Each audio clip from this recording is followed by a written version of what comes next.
Sa lupain ng Verona na pangyayarihan ng dula, matatagpuan ang dalawang angkan na kapwa marangal. Dating magkagalit at muling nagtunggali, nagbayad ng dugo sa kanilang kamay. Luwal sa tiyan ng dalawang pamilyang magkaribal, nagsing-ibig at nagpatiwakal. Sa pag-iisa ni Romeo, kinakausap niya ang kanyang sarili. Tila kay bagal ng oras kapag ikaw ay iniwan.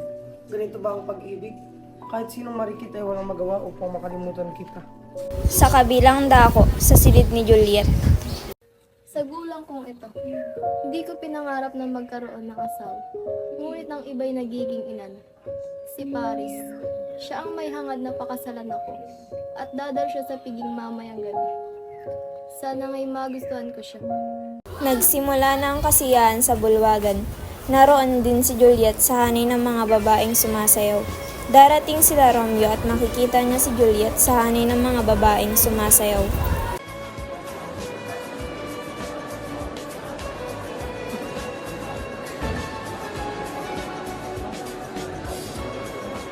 Ay gandang binibini para lang makapiling na mga hamak.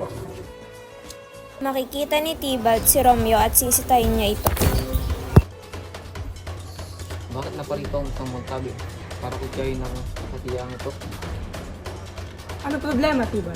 Iyo, isa siyang magtabi na naparito upang libakin at ang kasiyang ito. Si Romeo ba ito? Kaya nga, Sa tingin ko naman siya'y mabait at walang gagawin na suba. Pagtigaan mo naman. alam ninyo hindi ko yung magagawa. Aba, sino bang Panginoon sa atin dito? Ikaw o ako? Umalis ka. Ako'y aalis pero hindi ko makakalimutan ang Panginoon makikita.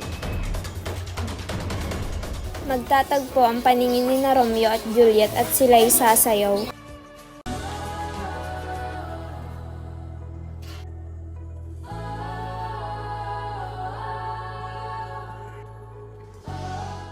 Kaya gandang binibini. Ito ba ang resulta ng pagmamahalan ng isang anghel at ng isang diwata? Ginoo, hindi ba kalabisa ang pinagsasabi mo? Ang ginoong ito ay naniniwala na kung ang paghalik sa iyo ay isang pagkakasala, pues handa akong harapin ang aking kapalaran. Kung gayon bibigyan kita ng pagkakasala. Senyorita, nais ka makausap ng iyong ina. At sino ang kanyang ina?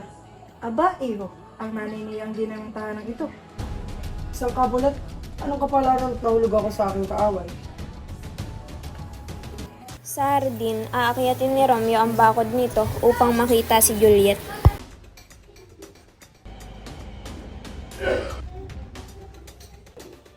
Romeo? Oh, Romeo, itanggi mo na lamang ang iyong pangalan. Isimpa mo na lamang ako. At ako hindi na magiging isang kapulit. Sigurado ko bang gagawin ko iyon? Ano ba talaga ang pangalan mo? Ang pangalan ko hindi ko matanggap pagkat ito'y kaaway mo. O Ginoo, kung ikaw ay umiibig, magtapat ka. Kung inaakala mong madali akong makuha, ang totoo niyan ay hindi. Kung gayon, binibini, ang pag-ibig ko ay isusumpa ko sa buwang iyon. Ano ba talaga ang nais mo? Pagsumpahan tayong dalawa Tapos ko nang ibigay ang pag-ibig sa iyo. at binabawi mo, paano ko iyon matatanggap? Juliet, kung ikay nais makasal sa akin ay sabihin mo lamang at bukas na bukas ay gagawin ko ang lahat para sa iyo. Paano kung hindi yun matupad? Ihinto mo na lamang iyong pag-ibig o iwanan mo na lamang ako. Alam mong hindi ko yun kakayanin. Paalam na mahal ko. Ikakalungkot ko ang paghihiwalay na ito. Nagkasundo sina Romeo at Juliet na may kasal. At sa gabi, gaganapin ang lihim na kasalan sa simbahan ni Padre Lawrence. Naway wag tayo parusahan ng ikapal sa ating gaganapin na seremony. Nawa nga po. Magandang gabi, Professor. O siya, tapusin na natin to at baka may makakuha pa sa inyong magkasama.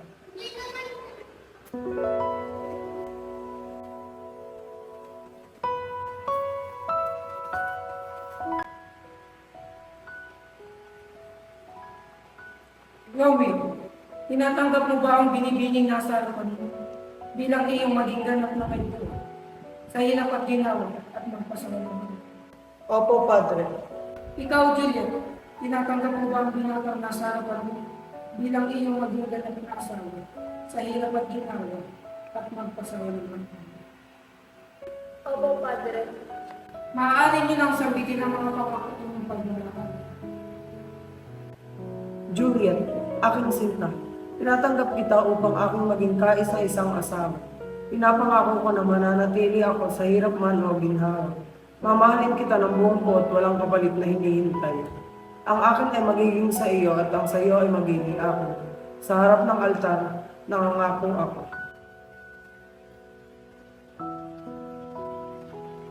Romeo, aking sinta, tinatanggap kita upang maging kaisa-isang asawa.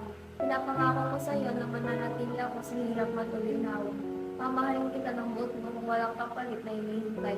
Ang akin ay magiging sa iyo, at ang sa iyo ay magiging akin. Sa harap ng altar, nangangako ako. Ngayon, ganap na kayong mag-asawa. Pumayo kayo na bawat ang pagmamahal ng isa't isa. Sa ngalan ng Ama, ng Anak, ng Espiritu Santo. Isang paanyaya para makipagduelo kay Romeo ang dumating sa mga ginoong montague na mula kay Tybalt. At ito nga ay nangyari na ikinasawi ni Mercutio at Tybalt. Dahil dito ay nag-ayos ng isang paglilitis ang isang prinsepe ng Verona sa pagitan ng mga Montague at Capulet.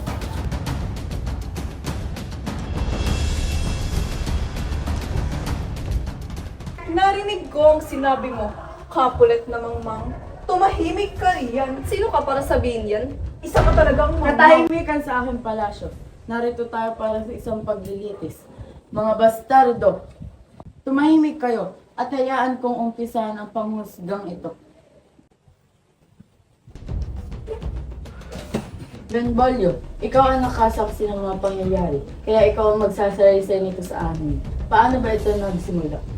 Si Tybalt po ang mahal na prinsipe. Nagmakaawat si Romeo na huminto siya, ngunit biniyaan tayo ni Tybalt para sa kapayapaan. Ano bang sumunod na mga nangyari? Pinaslang ni Tybalt si Mercutio. Nang dilim lamang ang paningin ni Romeo kaya naisipan niyang magtibay. Kinampihan niya ang kriminal. Pinaslang ni Romeo si Tybalt. Hindi dapat mabuhay ang aso na iyon. Kinaslang ni Romeo si Tybalt.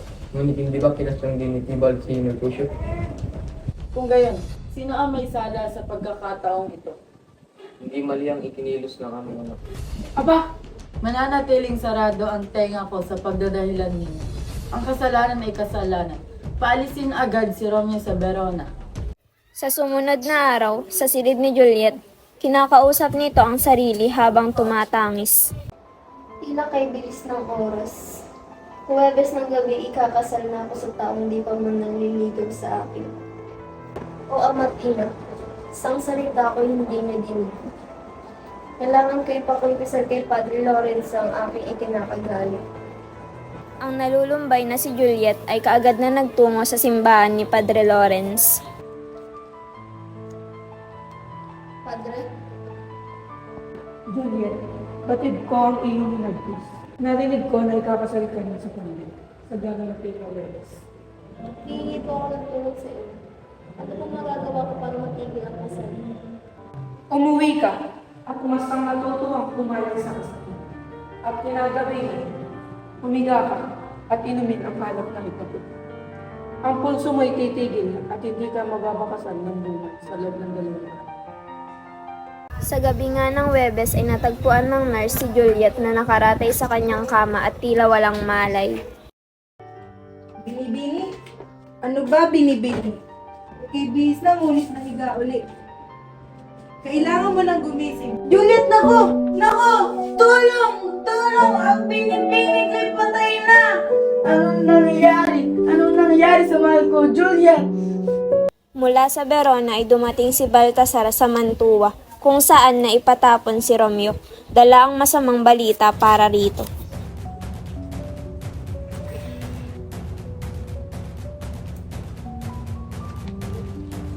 Baltasar, may balita ka ba mula sa Verona? Kamusta ang aking ama, ang aking ina, at si Juliet? Nasa mabuti ba siyang kalagayan? Pinalulungkot ko. Ngunit ang kaluluwa nito ay namayapa na kasama ang mga... Ano? Anong pinagsasabi mo? Panginoon, ang iyong minamahal ay pumanaw na.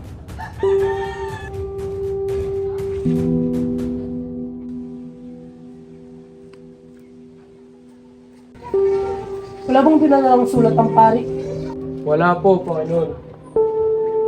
Kung gayon, ay pupunta na ako sa pinakamalapit na butika. Sa may butika, Ginoo! Ginoo! Sinong tumatawag ng kay lakas? Heto, tanggapin mo lahat ito. Bigyan mo agad ako ng lasong nakamamatay dahil sawa na ako sa aking buhay. Ngunit may batas sa pagbibigay nito sa mantuwa at kamatayan ang kaparusahan. Ngunit walang batas na magpapayaman sa iyo, kaya kunin mo ito. Kung iyan ang nais mo, hintayin mo ako. Ilahok mo ito sa kahit na anong likido o inumin at sisiguraduhin kong mamamatay ka dito.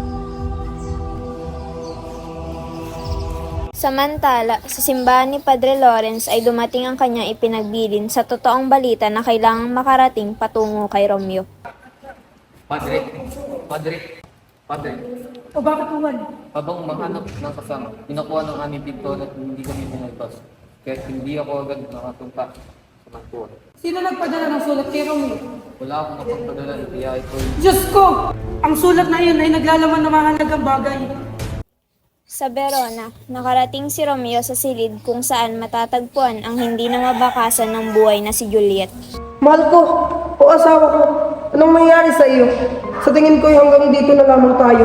Dito na lang din ako mamamahinga kasama ka. At ang mga pangako natin mananatili. Kapag ininom ko ang lasong ito, paniguradong mamamatay ako at magsasama na rin tayo sa langit.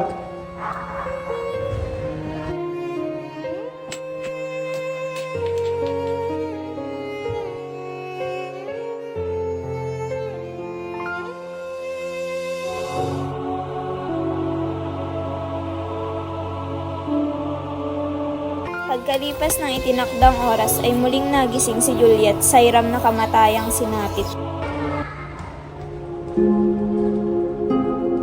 Mahal ko! Ano ito? Lason? Diyos na mahabagin, bakit ito nangyayari? At ni Patak, wala man lang siyang itinira para makatulong sa akin.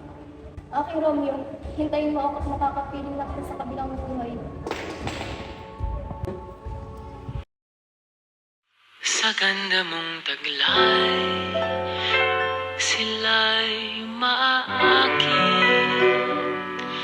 Kapag tinapuan ang tanaw, mabibighani ang sinumang sisilay.